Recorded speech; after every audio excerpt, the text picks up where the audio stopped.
The master-servant relationship from authority above is necessary for direct control for the winner-takes-all philosophy that we operate our government by. It works great. If you start saying everybody's equal, then everybody has a voice, everybody has a vote, one person's not elevated over another, then there's anarchy and chaos right there, according to them, and according to the evangelicals. And the Democrats foment that. If you let the Democrats in charge, you're going to have anarchy and chaos. That's a common theme throughout conservatism. So, until we get rid of the master-servant relationship concept for the American citizen, we're not going to see any real change. And if you want to boil everything that I talk about down to, it's that right there, owning your own thoughts. You are a sovereign person. Human beings are sovereign creatures from birth, and it doesn't matter what a piece of paper says. The truth has a certain power of its own. There's a difference between manipulation used for selfish gain or the increase of power and manipulation used to direct a society. Government's there to manipulate against the whims of the masses, because otherwise one year we'll have potholes in the street, the next year we'll have all brand new roads, but something else will break down. There's not enough resources to fully fund every idea. And that's where the Republicans get their power, because their money comes from overseas, other countries, most of it. The money that backs the Republican Party wants things to stay the way they are. And they don't mind if Trump is a dictator, because he's the merchant king. He's the merchant class in charge, and nothing else matters. The economy, the economy, the economy. The economy is a tool. It's a lifeblood of our nation. And the leaders are supposed to keep that flowing. And yet he's amputating America's legs for his own personal gain and that of the oligarchs. There's nothing good going on here in our country right now, no matter who you are.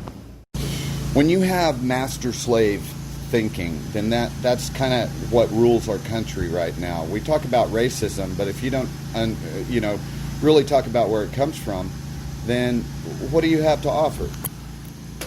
Respect is supposed to be a two-way street. But when you have a master and a slave, there's one-way respect. Now that's different from respect for authority.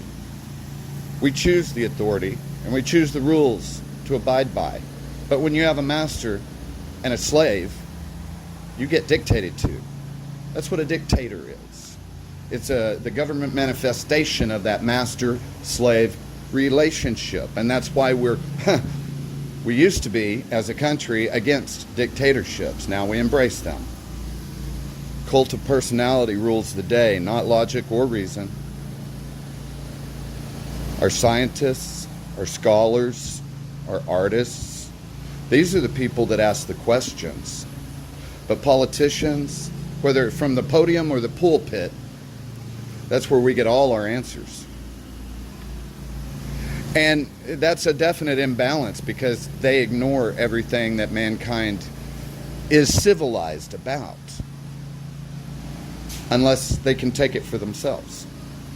If you just ignore the fact that morals exist, pretty soon they don't. Because we as a country, as a nation, define the heart of our country, our citizenship, the way we treat ourselves within our borders when there are no threats. Ooh. But there is a threat from the master-slave economic relationship, and that same viewpoint boils down into why we have the police cracking down and acting the way they are, sometimes on purpose and sometimes through mistake. Not all policemen are bad. So when you take a policeman acting decent for whatever reason, and then only use that to compare. I see a lot of it on the social media right now to compare the most recent shooting against a black person with white people being let off. And that's a proper, don't get me wrong, I agree with it. That is an appropriate response. But we have to recognize that not all cops are that way, okay? And in fact, the majority of cops are not that way. But those who've been through warrior training become predators for the most part. They don't see a distinction between killing humans and stepping on a bug. And in some ways that becomes necessary, like in the military. If we get into a war with somebody, then locally you tend to denigrate that human so that they don't have the value when you kill them. That's kind of a survival method as a soldier. And that's a large part of the reason why we do get PTSD. If you take a human life, I have not, but if you do, then that impacts your soul in ways that we can't even imagine. And if you don't absolutely know that that person meant to do you harm, then that can really mess you up too. We all get into compromising situations in our life. It's the way that, and we don't always have control over how those compromising situations impact us. Sometimes you get lost and you need a guide to get out of it.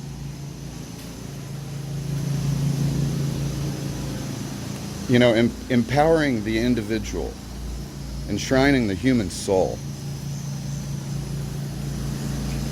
is a dangerous concept for Republicans, because without that master-slave relationship, without that, you got to jump through our hoops or you're going to burn forever. Without that fear, they lose power. And if everybody is empowered, then, oh my God, there's no power to grab hold of. And, while we do need a certain sense of stability into the decision-making process of everyday government, most government is there for a good purpose. Most of the time, it just needs to be allowed to work on that purpose as opposed to an outside purpose. Rather than being a tool for those in charge of the government, it needs to be dedicated to its own industry, like our education system. Ms. DeVos, I believe, the lady in charge, pushing for charter schools, that's a very dangerous thing, because typically evangelical charter schools are hosted by a church, okay, and is supported by the local community. And a charter school by itself is not a bad thing. But the amount of disinformation, the amount of energy spent debunking science to the students who go through there, the amount of effort to warp everything around the King James Version of beliefs, it is very dangerous. It's scary, because if these children follow the path laid out for them, then they have a pretty good life. But if they question too much, if you don't fit in, if you don't conform, if you don't take the first answer they give you, then what happens to you? It's a very small percentage. And I don't know what the environment is nowadays, because it's been more than 10 years since I was involved with any Christian school. But what happens to those kids? You know, in 10th grade, I went to a Christian school, and my class was entirely composed of it was over half the class was composed of people that had been expelled from public school for one reason or another. So, it's not always a good thing for a charter school. You don't always get the upright Christian people in there. And maybe that's a good thing, as long as people are aware of it. The kids have to be taught how to deal with the real world, and a Christian school leads you in an isolated and insulated way to live your life and trade your responsibility and your personal power for comfort and acceptance. And that's the core of Christianity. That's why it succeeds, despite the tools that they give you in the Holy Bible of King James. All praise to King James. No, nothing could go wrong from King James. And yet they cherry pick the Bible to justify their comfort. The only action permitted by evangelicals really is to propagate the evangelical version of Christianity. That's actually what you're allowed to do. That's about it. I remember going to an Easter thing one time, and there's a lady that made balloons animals, right? So I was like, cool, how did you do that? And her response was, well, I'm not going to teach anybody unless they make a solemn vow only to use it in the service of Jesus Christ. And I said, okay, thank you very much. She was automatically judging me based on her own. That's a Karen right there. That's a Karen. So they definitely exist. But that is somebody who's just cultivated blind faith, given themselves a willful lobotomy. And as a result, their entire worldview is looking through a straw or through rose-covered glasses. Everything looks great because you're saved and you're part of the system that's good. But then when that system breaks down, it gets taken over by bullies and it's all justified, or you don't hear about it, then is what you got real, or is it fabricated? Because right now, we're being fed illusions that aren't real. And they think just by saying it, they can make them real. The amount of disinformation that the government accuses the media of is just another form of projection. It's the exact same thing. And when our culture as a whole has accepted this as the norm, then what we have is what we got. It'd be great if we could go back to the old way of thinking when, for them, when Biden becomes president, I hope, for the sake of our country.